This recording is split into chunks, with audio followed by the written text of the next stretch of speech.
मणिशंकर अय्यर जो एक पूर्व डिप्लोमैट रह चुके हैं, बेहद बेहद मजे हुए पुराने पॉलिटिशियन हैं, जिन्होंने ये बयान दिया, वो हमारे साथ इस वक्त दिल्ली से जुड़ गए हैं। मणिशंकर जी, आपके बयान के बाद मेरा पहला सवाल आपसे यही है कि क्या आपको ऐसा लगता है कि अफजल जैसे आतंकवादी को फांसी नहीं होनी चाहिए थी? उस पर आपको अफसोस है?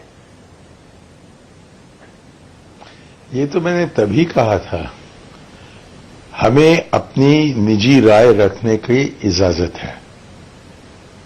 हां, हमारे सर्वोच्च न्यायालय ने तय किया कि ये न केवल आतंकवादी थे, लेकिन इनको फांसी का सजा दिया जा सकता है। ठीक है, उनका हक बनता है, लेकिन उससे असहमत रहने का मेरा हक बनता है। और मैंने तब कहा कि जो सबूत पेश किया गया था अदालत के सामने, उसके आधार पर मुझको नहीं लगता है कि इस व्यक्ति को फांसी का सजा दिया जाना चाहिए। लेकिन एक और चीज कि सर्वोच्च न्यायालय जो कहना चाहता है, जो सजा देना चाहता है, वो कह सकता है, लेकिन उसको अमल में लाने का काम सरकार की बनती है और राष्ट्रपति जी की बनती है।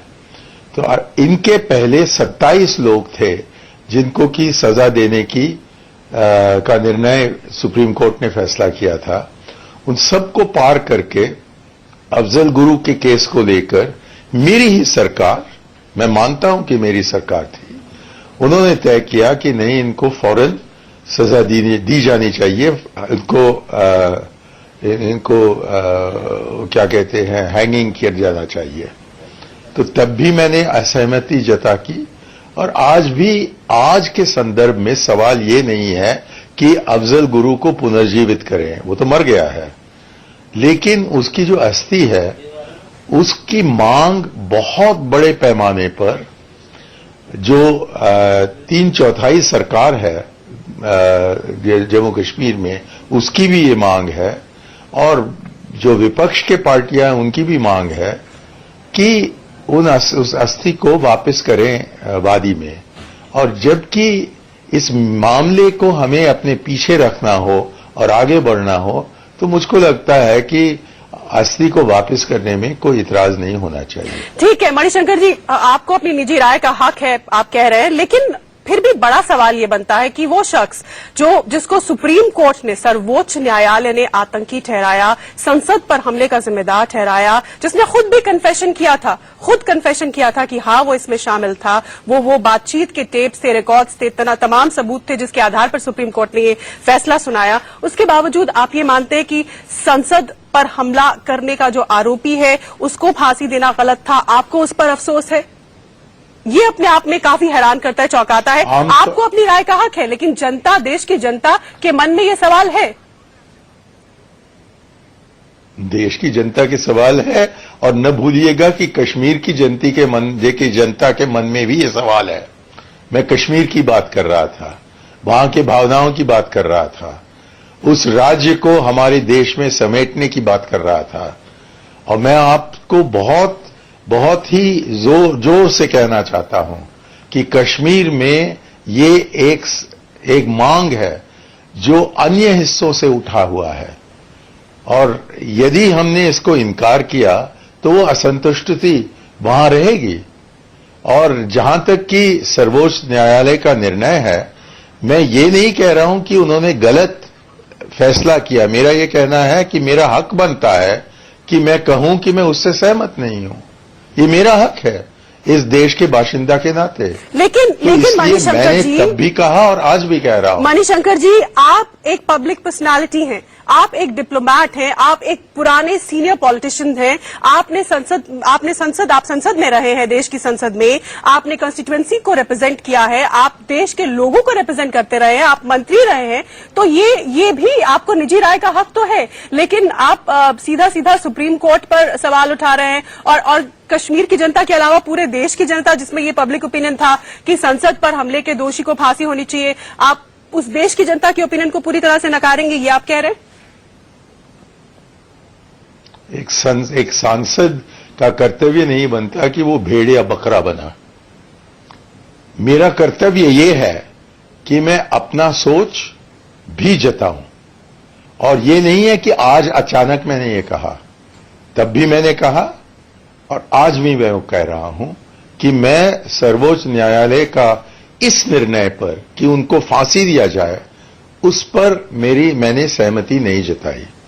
और दूसरी चीज, हां ये सच है कि सर्वोच्च न्यायालय ने कहा कि इसको फांसी देना चाहिए, लेकिन इनके पहले 27 और लोग थे जिनको की फांसी देना था और उनको फांसी देने के पहले इनको दिया गया।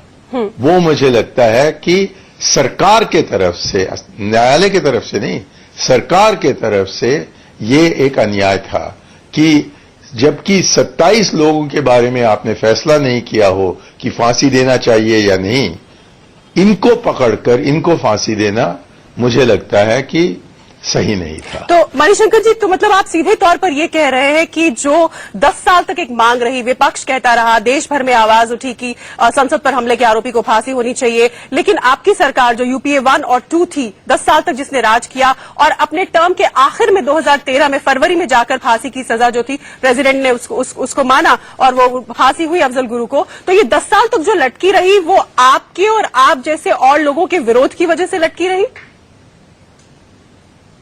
ना, मेरी आवाज तो कुछ भी नहीं है। आप मुझे वरिष्ठ नेता कहते रहते हो। मेरी पार्टी मुझे एक वरिष्ठ नेता नहीं समझती है। मैं 5वें रो में बैठा हूं पार्लियामेंट में। तो आप कृपया ये वरिष्ठ नेता की बात बंद कीजिएगा। जब तक कि मेरी पार्टी मुझे वरिष्ठ नेता नहीं बनाती, तब तक मैं वरिष्ठ नेता नहीं हूं। लेकिन छोटा हूं या बड़ा हूं, हां मैं सांसद हूं और सांसद में होने के नाते मेरा फर्ज बनता है कि मैं अपना भी दिमाग लगाऊं इन मामलों में, और ये नहीं कि क्योंकि टीवी का एंकर कहता है कि देश भर में ये सोच है कि इसलिए मुझे उसके पीछे जाना पड़ता है। मैं इकलौता हूं तो तब भी मैं अपनी जो सोच है उसको रखूंगा।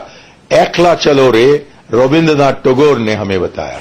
लेकिन आप कह रहे हैं कि आपकी बात जो है वो पार्टी नहीं सुनती, आप पिछली पंक्ति में रहते हैं, लेकिन 10 साल तक तो ऐसा लगता है कि पार्टी ने आपकी और आप जैसे उन आवाजों को ही सुना जो 10 साल तक अफजल गुरु की फांसी टलती चली गई। लेकिन उसके अंत में मेरी बात तो नहीं सुनी गई, उनको फांसी दिया गया। और कम से कम मुबारकबाद तो दीजिए कि मुझ में इतनी हिम्मत है कि मैं ये कह रहा हूं आज, जो कि मैं पिछले 3-4 साल से कहते आ रहा हूं। चलिए मणिशंकर जी, आप हमारे साथ जुड़े रहिए। हम जो सवाल आपसे कर रहे हैं हमने देश की जनता से भी किया। आपने जो ये बयान दिया, आपका ये जो आपका निजी मत है जो आप कह रहे हैं, उस पर हमने जनता से पूछा कि अफजल की फांसी पर सवाल उठाकर मणिशंकर अय्यर ने सही किया है। तो इस पर हमने अपने दर्शकों से SMS मांगे थे 54242248 पर। वो जवाब हम आपको दिखाएंगे और अपने ऑडियंस को भी दिखाएंगे, जनता को भी दिखाएंगे। क्या अफजल की फांसी पर सवाल उठाकर मणिशंकर अय्यर ने सही किया? अपने दर्शकों को भी इसका जवाब दिखाएंगे। मणिशंकर अय्यर जी, आप भी हमारे साथ जुड़े हुए हैं, आप भी देश की जनता का जवाब सुनिए। एक छोटे से ब्रेक के बाद हम तुरंत लौट रहे हैं। पेशकश ब्रेक के बाद आपका फिर स्वागत है। आतंकवादी अफजल गुरु को लेकर मणिशंकर अय्यर के सवाल उठाए जाने के बाद कई तरह के सवाल उठ रहे हैं। एक सवाल इंडिया न्यूज ने अपने दर्शकों से पूछा, सवाल ये कि क्या मणिशंकर अय्यर ने आतंकी अफजल गुरु की फांसी पर सवाल उठाकर सही किया? दर्शक SMS के जरिए अपने जवाब हमें लगातार भेज रहे हैं। कितने लोग मणिशंकर अय्यर के बयान का समर्थन करते हैं और कितने लोग इसके खिलाफ हैं, उसका जवाब हम शो के अंत में आपको बताएंगे। आप फिलहाल अपनी राय हम SMS कर सकते हैं 54242248 पर कि क्या इस तरह की बात कह के, इस तरह का बयान उठाकर, ये सवाल उठाकर मणिशंकर अय्यर सही कर रहे हैं और उन्होंने सही किया है। इस पर आप अपनी राय दीजिए। लेकिन इस बीच हमारे साथ संबित पात्रा, बीजेपी के प्रवक्ता, राष्ट्रीय प्रवक्ता भी जुड़ चुके हैं। संबित, आपने मणिशंकर अय्यर को सुना, उनका ये कहना है कि उन्हें तब भी अफसोस था जब अफजल गुरु को फांसी दी गई, और आज भी वो इस अफसोस को मजबूती से दर्ज करा रहे हैं कि अफजल गुरु को फांसी नहीं दी जानी चाहिए थी।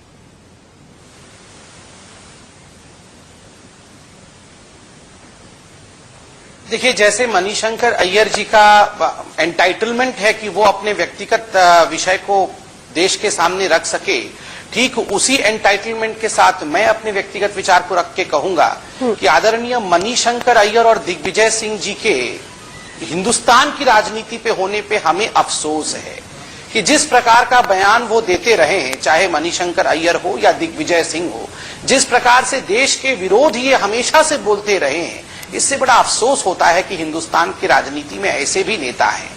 आपको ध्यान होगा जब बाटला हाउस एनकाउंटर हुआ, किस प्रकार से दिग्विजय सिंह पहले बिना किसी रिसर्च किए, बिना न्यूज सुने, बिना पुलिस के किसी तफ्तीश के रिपोर्ट को पढ़े हुए वो बाहर आके आरएसएस को इसके लिए जिम्मेदार ठहरा रहे थे। और जब कोर्ट ने भी पूरे विषय का संज्ञान लिया, कोर्ट ने भी वर्डिक्ट सुना दिया, उसके बाद भी आपको ध्यान होगा वो कोर्ट के वर्डिक्ट से मानने को तैयार नहीं थे। वो कह रहे थे कोर्ट गलत कह रही है। ठीक उसी लाइन पे चलते हुए आज हम मणिशंकर अय्यर जी को भी सुन रहे हैं, वो कोर्ट से भी डिफर कर रहे हैं। और कुछ विषय ऐसे होते हैं जिसमें राष्ट्र सहमति होती है और वो राष्ट्र के इमोशन का विषय होता है। अफजल गुरु और कसाब ऐसे ही विषय हैं जिसमें पूरे नेशन का एक सहमति है, वो इमोशन से जुड़ा हुआ है। उनके कारण हजारों लोगों के घर बर्बाद हुए हैं। ऐसे में जो लोग संसद में बैठते हैं, आप कोई मामूली व्यक्ति नहीं है मणिशंकर अय्यर साहब, आप मंत्री रह चुके हैं, आप सांसद हैं। आप संसद में कौन से रो में, 5th रो में बैठते हैं या पहली रो में बैठते हैं, ये महत्वपूर्ण नहीं है। आप मंदिर के अंदर जाते हैं। उसके बावजूद जब आप इस प्रकार की सोच को बढ़ावा देते हैं, इससे देश को दुख होता है, चिंता होती है कि आखिर क्या होगा। और सबसे बड़ी बात है कि कांग्रेस इसे व्यक्तिगत विचार बना के इन विचारों को दरकिनार कर देती है। स्पष्ट रूप से ना उनकी अध्यक्षा और ना उनके गुमशुदा वाइस प्रेसिडेंट सामने आकर इस पर कुछ कहते हैं। जी मणिशंकर जी, बीजेपी को आपके इस रुख से, आपके इस निजी जो आपका विचार है उससे दुख होता है, चिंता होती है देश के लिए। आपका जवाब मैं इस पर लूंगी एक छोटे से ब्रेक के बाद। हमारे साथ मणिशंकर अय्यर जुड़े हैं, संबित पात्रा। मणिशंकर जी, अब आपसे फटाफट जवाब देना चाहूंगी। बीजेपी को बेहद चिंता हो रही है देश के लिए और उनको ये लगता है कि आपका ये जो मत है वो देश के लिए चिंता का विषय है, गंभीर चिंता का विषय है। मैं पात्रा जी और आपसे कहना चाहता हूं कि जो वो कहते रहते हैं कि पूरा देश का भावना ये है, पूरा देश की जज्बात ये है कि कश्मीर भी, वादा कश्मीर भी इस देश का अटूट अंग है।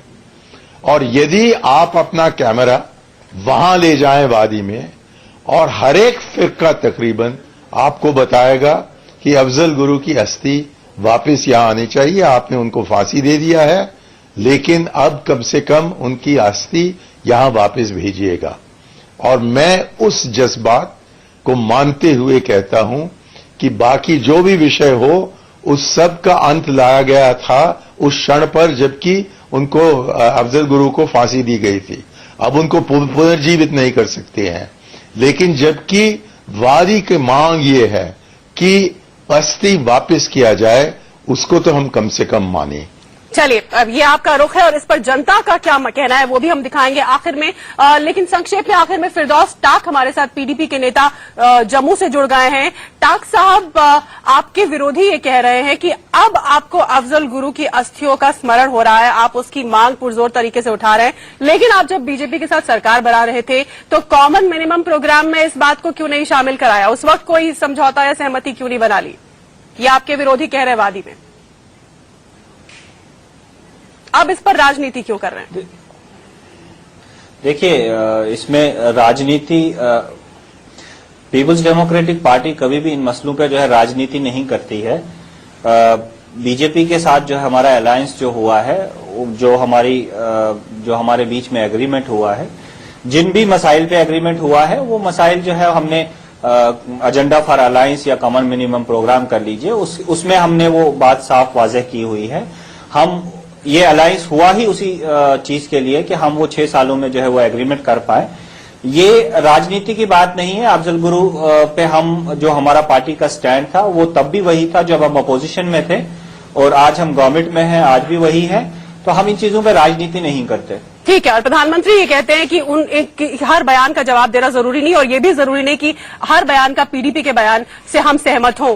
अब आखिर में हमने जो सवाल पूछा था कि अफजल की फांसी पर सवाल उठाकर मणिशंकर अय्यर ने सही किया है, तो 75% जनता इस देश की, मणिशंकर अय्यर जी उम्मीद है आप सुन रहे होंगे, वो कहते हैं कि नहीं, मणिशंकर अय्यर ने यह सवाल उठाकर बिल्कुल सही नहीं किया, सरासर गलत किया है। केवल 25% जनता आपके साथ है, 75% जनता ये कहती है कि आपने बिल्कुल गलत किया है। सभी का हमारे साथ जुड़ने के लिए धन्यवाद। टाक साहब आपका, मणिशंकर अय्यर आपका और संबित पात्रा आपका।